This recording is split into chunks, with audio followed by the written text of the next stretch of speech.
Next बघा, question number 19. How will you greet your friend if you meet him or her at 8 PM? काय अर्थ होतो याचा रे? पटपट सांगा जरा. शब्द तोडा आणि अर्थ सांगा पटपट. परीक्षेत असंच बसणार आहे का गपचूप? तुम्ही तुमच्या मैत्रिणीला किंवा मित्रांना संध्याकाळच्या 8 वाजता भेटला. शबास. काय म्हणाल मग? Good morning, good night, good afternoon का गुड इव्हिनिंग? Good evening. शबास. काय म्हणणार? Good evening. गुड नाईट म्हणणार का? नाही. म्हणायचं असते गुड नाईट रात्री, पण ते एकदम झोपताना म्हणतो आपण, किंवा असं बाय बाय गुड नाईट एकमेकांचा निरोप घेताना रात्री. पण ते नुकतेच भेटलेत ना, 8 वाजता नुकतेच भेटलेत म्हणले ते. मीट, MEET, मीट म्हणजे भेटलेत, भेटणे. नेक्स्ट 20वा क्वेश्चन बघा. Find the odd one out म्हणजे काय? ऑड, पटापट सांगा जरा लवकर, फास्ट. वेगळा पर्याय, चुकीचा पर्याय. Sofa, terrace. वाचायला पण आलं पाहिजे हा, वाचायला नाही आलं की मग अर्थ कळत नाहीत. Sofa, terrace, fan, mat. सांगा मग काय वेगळे? वाय का? वाय? शबास. आणि टेरेस म्हणजे हे बाकीचे 3 आहेत ना, ह्या घरातल्या वस्तू आहेत, पण टेरेस हा घराचा एक भाग आहे, है की नाही? म्हणून ते वेगळे. Next 21 number.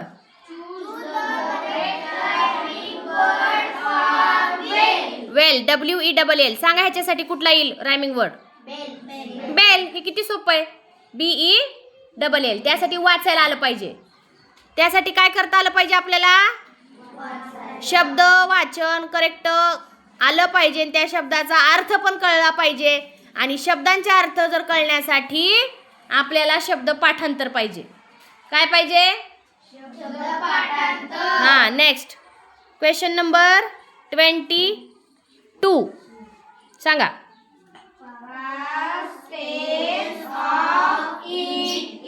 आताच झालं आपलं पास्ट टेन्स. म्हणजे कुठलं काळ? भूतकाळ. प्रत्येक बघा शब्द जो असतो ना, क्रियापद, वर्बचे 3 रूप असतात. म्हणा सगळ्यांनी. वर्बचे प्रेझेंट, पास्ट आणि पास्ट पार्टिसिपल. म्हणजे पूर्ण भूतकाळी रूप असतं. आता उदाहरणार्थ सांगते मी. ईट. ईट हे कसलं रूप आहे? पहिलं रूप आहे क्रियापदाचं, प्रेझेंट. दुसरं काय आहे त्याचं भूतकाळी रूप? एट. ATE म्हणजे खाल्ले, खातो, खाल्ले आणि खाल्लेले. तिसरं म्हणजे होऊन गेलेली क्रिया, पास्ट पार्टिसिपल म्हणतात त्याला, तिसरं रूप म्हणतात त्याला. हे तुम्हाला भविष्यात आहेच, ह्याच्यावर सगळं ग्रामर आहे तुमचं. मग तिसरं रूप काय होतं त्याचं? ईटचं. ईट, एट, इटन. काय होतं? इटन. मग तुम्हाला विचारलंय भूतकाळी रूप पास्ट टेन्स. इटड, इटिंग, एट का इटन? एट येईल. काय येईल तिथं? ATE. Next question number 24. वाचा.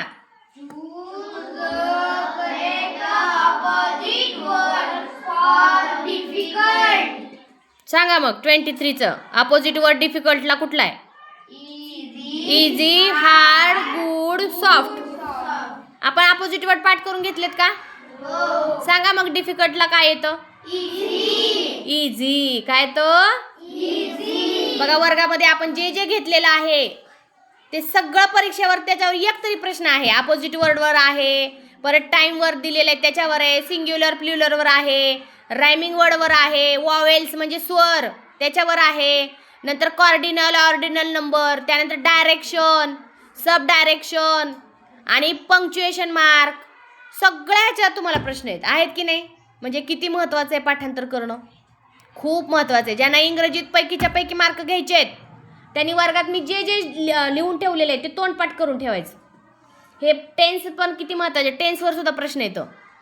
आज सगळ्यांनी टेन्स मला लिहून दाखवायचे आणि पाठ करून दाखवायचे. Present tense, past tense, future tense. आणि तिथं खाली दिलीत बघा मी 3 रूपं. रीडचं कुठली दिलीत रे 3 रूपं? वाचा बरं ती. रीडची 3 रूपं. रीड म्हणजे तिन्ही काळात तोच शब्द राहतो. काळ जरी बदलला तरी शब्द तोच राहतो. परत काय? Run, ran, run. सी, सॉ, सीन. राईज, रोज, रायझन. त्यानंतर प्ले, प्लेडच येतं तिचं तिसरं पण. प्लेड. हे खूप महत्वाचं आहे. ह्याच्यावर प्रश्न आहेत तुम्हाला. आणि खाली दिले बघा क्रिया विशेषण. ॲडवर्बवर पण प्रश्न होते दुसऱ्या सरावाला. ॲडवर्ब म्हणजे काय रे बाळांनो? क्रिया विशेषण. क्रिया केली कशी? म्हणजे तू खेळलास पण चांगला खेळलास, वाईट खेळलास. तू जेवलास पण खूप जेवलास, कमी जेवलास. म्हणजे क्रिया जी आहे ना ती कशी झाली त्याला म्हणायचं ॲडवर्ब. काय म्हणायचं? ते खूप महत्वाचं आहे. Adverb of place. प्रिपोजिशन. आता आपला विषय आलता बघा प्रिपोजिशनचा. तिथं लिहून दिलेत बघा preposition. In, on, into, between, among, through, आहे की नाही? Above, at, in front of, behind. हे सगळं महत्वाचं आहे. प्रिपोजिशन पाठच करून ठेवायचे. त्यानंतर adverb of time, adverb of manner. आणि ए कधी वापरावं, ॲन कधी वापरावं, द कधी वापरावं, ते आहे आर्टिकल्स. काय? किती महत्वाचं आहे ते इंग्रजीचं. पाठ असेल तर मार्क पडणार, नाहीतर नाही. Next question number 24.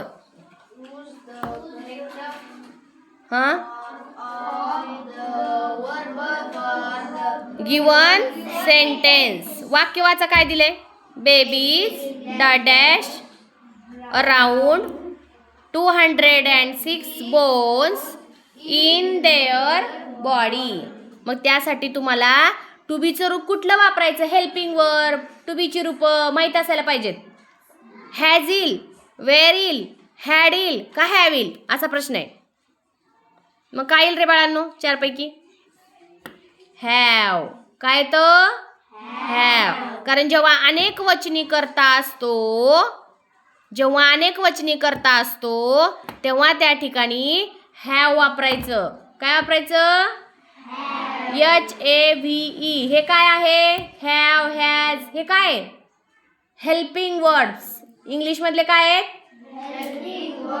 आणि काय वेळेला टू बीची रूपं. तुम्हाला आता 1-2 चार्ट करून देते. टू बीची रूपं कुठली आणि हेल्पिंग वर्ड्स कुठले ते लिहून देते मी. नेक्स्ट 25. सांगा सिंग्युलर प्लुरल मधलं. Shirt, deer, men, mice. Deer काय येणार नाही? करेक्ट आहे. डिअरचं अनेक वचन डिअरच होतं. येस.